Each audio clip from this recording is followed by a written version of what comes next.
მოვით ბატონებო, მაიორი გელაშვილი, პირველ რიგში გუზიაშვილი.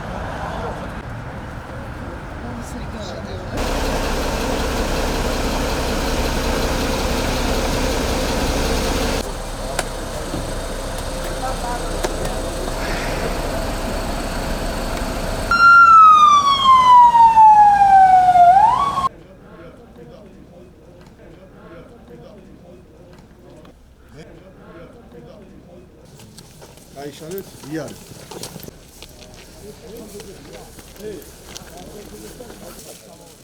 რვა 10 და 6.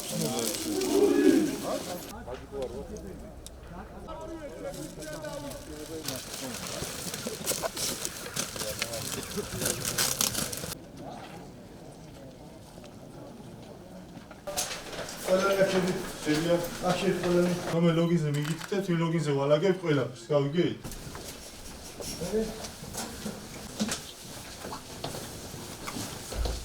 ბავშვობიდან მქონდა დიდი სურვილი რომ ჯარში ყოფილიყავი და ეს აზრი წამოვიდა ჩემი ოჯახისგან, რადგან დიდი წარსული აქვს ჩემი ოჯახს საქართველოს ჯარში მსახურების ბიძა ჩემი, მამა ჩემი, ბაბუა ჩემებიც იყვნენ ჯარისკაცები და აქედან მოყოლებული მომიყვანა იქამდე რომ ნებაყოფლობით ჩავეწერე ჯარში. ბევრი არაფერი არ ვიცი ჯერჯერობით, მაგრამ მოველოდები რომ ჩამოვყალიბდები როგორც კაცი რომელიც იმსახურებს რომ ემსახუროს თავის ქვეყანას და დიდი იმედი მაქვს რომ მამა ჩემი, ბიძა ჩემი და ბაბუა ჩემები იამაყებენ ჩემით. მე ძალიან დადებითი მოლოდინები აქვს ამ მომზადებასთან დაკავშირებით. მგონია რომ ფიზიკურად და მენტალურადაც ძალიან წამადგება მსახურებაში და სამშობლოს გვერდში დაუდგები. მიმდინარეობს 2025 წლის გაწვევის ბოლო მეოთხე ეტაპი.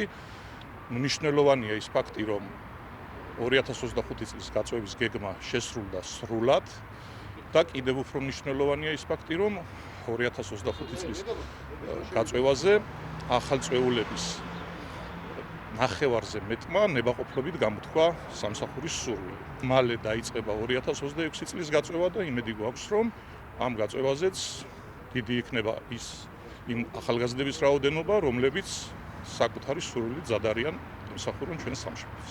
ეს პირადი შემადგენლობა გაივლის რაკურიან პროგრამას, რომელშიც იქნება სხვადასხვა დისციპლინები, მაგალითად ეს იქნება სამწყურო მომზადება, ტაქტიკური მომზადება, საინჟირო კავშირგაბმულობა და კიდევ ძალიან ბევრი დისციპლინები. შემდეგ გადანაწილება სხვადასხვა ქვედანაყოფებში და დაიწყებენ იქ მსახურს